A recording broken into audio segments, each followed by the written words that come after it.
Hello friends, welcome back to my channel. ഇന്ന് ഞാൻ വന്നിട്ടുള്ളത് നമുക്ക് വളരെ പെട്ടെന്ന് തന്നെ തയ്യാറാക്കിയെടുക്കാൻ പറ്റുന്ന ഒരു ചായക്കൂട്ടലിൻ്റെ റെസിപ്പി ആയിട്ടാണ്. ചായ തിളയ്ക്കുന്ന നേരം കൊണ്ട് തന്നെ നമുക്കിത് ഉണ്ടാക്കിയെടുക്കാനും പറ്റും. പുറമെ നല്ല ക്രിസ്പിയും ഉള്ളിൽ നല്ല സോഫ്റ്റും ആയിട്ടുള്ള തരി കൊണ്ടുള്ള ഒരു വിഭവമാണിത്. ഇതിന് നമുക്ക് തരി ഉണ്ട എന്നുള്ള പേര് വിളിക്കാം. അപ്പം നമുക്ക് ഇതെങ്ങനെയാണ് ഉണ്ടാക്കുന്നതെന്ന് കണ്ടിട്ട് വരാം.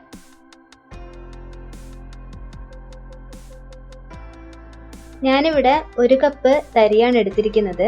ഈ ഒരു കപ്പ് 250 ml ആണ് ഇതിൻ്റെ അളവ് വരുന്നത്. വറുത്തിട്ടൊന്നുമില്ല, സാധാ തരിയാണ് ഇവിടെ ഉപയോഗിച്ചിരിക്കുന്നത്. അതൊരു പാത്രത്തിലോട്ടേക്ക് മാറ്റി കൊടുക്കുന്നുണ്ട്. ഇനി അതിലേക്ക് ഒരു 1/4 കപ്പ് തേങ്ങ ചിരവിയതും കൂടെ ചേർത്ത് കൊടുക്കുന്നുണ്ട്. അതിനുശേഷം ഞാൻ ഇതിലോട്ടേക്ക് ഒരു നുള്ളു ഉപ്പാണ് ചേർക്കുന്നത്. നമ്മൾ മധുരം ചേർക്കുമ്പോൾ അതൊന്ന് ബാലൻസ് ചെയ്ത് നിൽക്കാൻ വേണ്ടിയിട്ടാണ് ഇങ്ങനെ ചെയ്യുന്നത്. ഇനി ഇതിലേക്ക് ഒരു 1/2 ടീസ്പൂൺ അപ്പക്കാരം ചേർക്കുന്നുണ്ട്. പിന്നെ അതിൻ്റെ കൂടെ തന്നെ നമ്മുടെ പഞ്ചസാരയാണ് ചേർത്ത് കൊടുക്കുന്നത്. നമ്മുടെ മധുരത്തിന് ആവശ്യമായിട്ടുള്ള പഞ്ചസാരയും കൂടെ ചേർത്ത് കൊടുക്കുക. ഇനി ഇതിലേക്ക് ഒരു 1/4 കപ്പ് ഗോതമ്പ് പൊടിയും കൂടെ ചേർത്ത് കൊടുക്കുന്നുണ്ട്.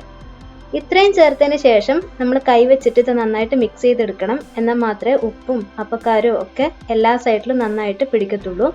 അപ്പോൾ ഇത് നന്നായിട്ട് മിക്സ് ചെയ്ത് കൊടുക്കുക. മിക്സ് ചെയ്തതിന് ശേഷം ഞാൻ ഇതിലോട്ടേക്ക് ചേർക്കുന്നത് ഒരു 2 മുട്ടയാണ്.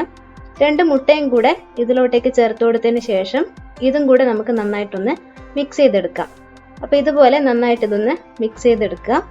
അതിനുശേഷം ഞാൻ ഇതിലോട്ടേക്ക് ചേർക്കുന്നത് കുറച്ച് പാലാണ്. ഇത് ചൂടായി തണിഞ്ഞ പാലാണ്. എന്നിട്ട് നമ്മൾ ആവശ്യത്തിനനുസരിച്ചിട്ടുള്ള പാലും കൂടെ ചേർത്ത് കൊടുത്തിട്ട് ഇത് നല്ലൊരു മാവിൻ്റെ പരുവത്തിലോട്ടേക്ക് ആക്കിയെടുക്കുക.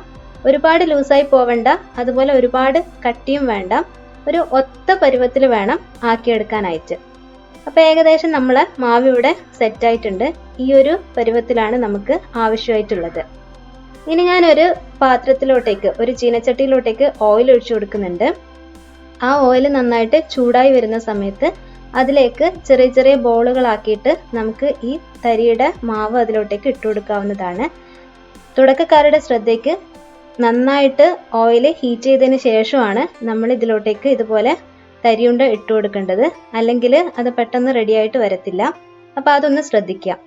അതിനുശേഷം ഒരു മീഡിയം ലോ ഫ്ലെയിമിൽ ഇട്ടിട്ട് ഇത് നന്നായിട്ടൊന്ന് ഡീപ്പ് ഫ്രൈ ചെയ്തെടുക്കുകയാണ് ചെയ്യേണ്ടത്. ഇടയ്ക്ക് നമ്മൾ തിരിച്ചും മറിച്ചൊക്കെ ഇട്ട് കൊടുക്കണം. എന്നിട്ട് ഒരു ലൈറ്റ് ബ്രൗൺ കളർ ആവുന്നത് വരെയാണ് ഇത് ഫ്രൈ ചെയ്തെടുക്കേണ്ടത്.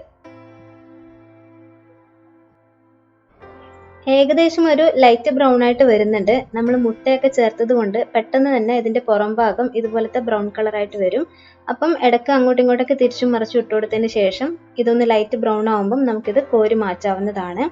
അപ്പം നമ്മളെ നല്ല ക്രിസ്പി ആയിട്ടുള്ള തരിയുണ്ട റെഡി ആയിട്ടുണ്ട്. ക്രിസ്പി എന്ന് പറയുന്ന സമയത്ത് പുറം ഭാഗം നല്ല ക്രിസ്പിയും ഉള്ളിൽ നല്ല സോഫ്റ്റും ആയിരിക്കും. നല്ല ടേസ്റ്റാണ് ഇത് കഴിക്കാനായിട്ട്. നിങ്ങൾ എന്തായാലും ഒരിക്കലെങ്കിലും ട്രൈ ചെയ്ത് നോക്കേണ്ട ഒരു ഐറ്റം കൂടിയാണിത്. ഈ വീഡിയോ നിങ്ങൾക്ക് ഇഷ്ടമായിട്ടുണ്ടെങ്കിൽ ലൈക്ക് ചെയ്യാൻ മറക്കരുത്. അതുപോലെ നിങ്ങളെ ഫാമിലി, ഫ്രണ്ട്സ് എല്ലാവർക്കും ഒന്ന് ഷെയർ ചെയ്ത് കൊടുക്കുക. കൂടുതൽ വീഡിയോസ് കാണാനായിട്ട് ചാനൽ സബ്സ്ക്രൈബ് ചെയ്താൽ മതിയാവും. എന്നിട്ട് തൊട്ടടുത്തുള്ള ബെല്ലൈക്കണിൽ ഓൾ എന്നുള്ള ഓപ്ഷൻ കൂടെ സെലക്ട് ചെയ്ത് കഴിഞ്ഞാൽ ഞാൻ വീഡിയോസ് അപ്ലോഡ് ചെയ്യുന്ന സമയത്തൊക്കെ നിങ്ങൾക്ക് നോട്ടിഫിക്കേഷനും കിട്ടുന്നതായിരിക്കും. വീണ്ടും നമുക്ക് നല്ലൊരു റെസിപ്പി വീഡിയോ ആയിട്ട് കണ്ടുമുട്ടാം. അതുവരേക്കും take care, bye bye. Thank you for watching.